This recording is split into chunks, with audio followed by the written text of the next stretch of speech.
अब हम लोग को ये देखना है कि अगर डिस्प्रपोर्शनेशन होता है तो उसमें एन फैक्टर हम लोग कैसे कैलकुलेट करेंगे।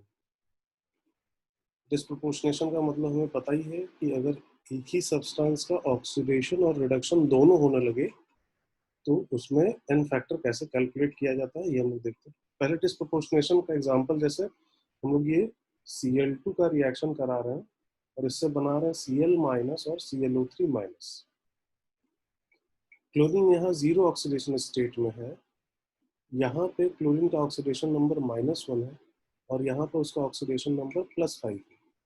0 से -1 ये क्लोरीन का रिडक्शन हो गया और 0 से +5 ये क्लोरीन का ऑक्सीडेशन हो गया।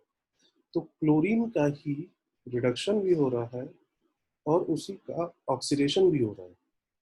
तो जब एक ही सब्सटेंस का ऑक्सीडेशन और रिडक्शन दोनों हो तो ऐसे केस को हम लोग डिस्प्रपोर्शनेशन रिएक्शन बोलते हैं।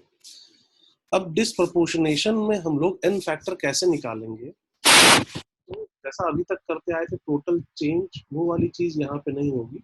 Total change in oxidation number वो वाली चीज यहाँ पे नहीं लगाएंगे कि ऑक्सीडेशन में कितना चेंज हुआ प्लस रिडक्शन में कितना चेंज हुआ उसको निकालना, ऐसे नहीं।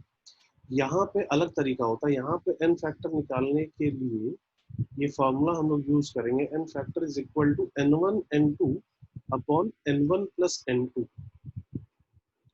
अब ये n1 और n2 क्या है ये देखते हैं हम लोग। तो n फैक्टर यहाँ पे इस फॉर्मूले से आएगा, n is equal to n1 n2 upon n1 plus n2। n1 और n2 क्या है ये हम लोग देखते हैं। करना क्या है, Cl2 से दो प्रोडक्ट बन रहे हैं, एक प्रोडक्ट बन रहा है Cl माइनस और दूसरा प्रोडक्ट बन रहा है ClO3 माइनस। तो इनमें से कोई एक प्रोडक्ट पहले लिखिए। Cl2 से कोई एक प्रोडक्ट बनाइए, Cl माइनस सपोज करिए हम लोग बना दे रहे हैं, तो Cl2 से Cl माइनस।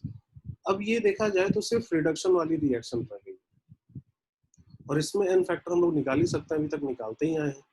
जैसे यहाँ पर अगर एन फैक्टर निकालें तो इसका ऑक्सीडेशन नंबर 0 है, इसका -1 है, एक क्लोरीन में एक का चेंज हुआ और इसमें दो क्लोरीन है तो दो क्लोरीन में दो का चेंज हो जाएगा, एन फैक्टर यहाँ पे 2 हो जाएगा।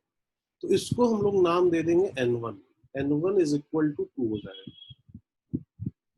अब करना क्या है, दूसरा प्रोडक्ट अब बना देना है Cl2 से ही। अब दूसरा प्रोडक्ट, जैसे अब Cl2 से दूसरा प्रोडक्ट कौन बनेगा, तो ClO3 माइनस। और अब इस केस में भी एन फैक्टर हम लोग निकाल सकते हैं, ये सिर्फ ऑक्सीडेशन वाली रिएक्शन है। यहाँ पे 0 से +5 में जा रहा है, 0 से +5 में जा रहा है, इसका मतलब एक क्लोरीन में 5 का चेंज है तो दो क्लोरीन में 10 का चेंज हो जाएगा। तो ये एन फैक्टर यहाँ पे 10 हो गया, इसको हम लोग नाम दे देंगे n2। अब हमें n1 और n2 पता चल गया।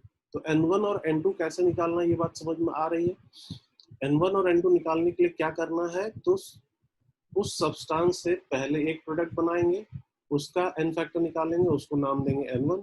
और फिर उसी सब्सटेंस से दूसरा प्रोडक्ट बनाएंगे, उसका एन फैक्टर निकालेंगे, उसको नाम देंगे n2। अब n1 और n2 कैलकुलेट होके आ गया, यहाँ पे 2 और 10 होके आ गया है। तो अब इसको कैलकुलेट कर लेंगे इस फॉर्मूले पे रख के, n1 n2 upon n1 plus n2। तो 2 इंटू 10 अपॉन 2 प्लस 10 मतलब 20/12 हो जाएगा। इसको सॉल्व करके 5/3। तो यहाँ पे क्लोरीन का एन फैक्टर 5/3 है। तो इस तरीके से हम लोग डिस्प्रपोर्शनेशन रिएक्शन में एन फैक्टर कैलकुलेट करेंगे। ये फॉर्मूला कहाँ से आ रहा है ये हम लोग चाहे तो हम लोग देख सकते हैं, बट इसकी जरूरत नहीं है। कभी ये चीज इस पे बेस्ड क्वेश्चन नहीं आएगा कि ये फॉर्मूला कहाँ से चला है।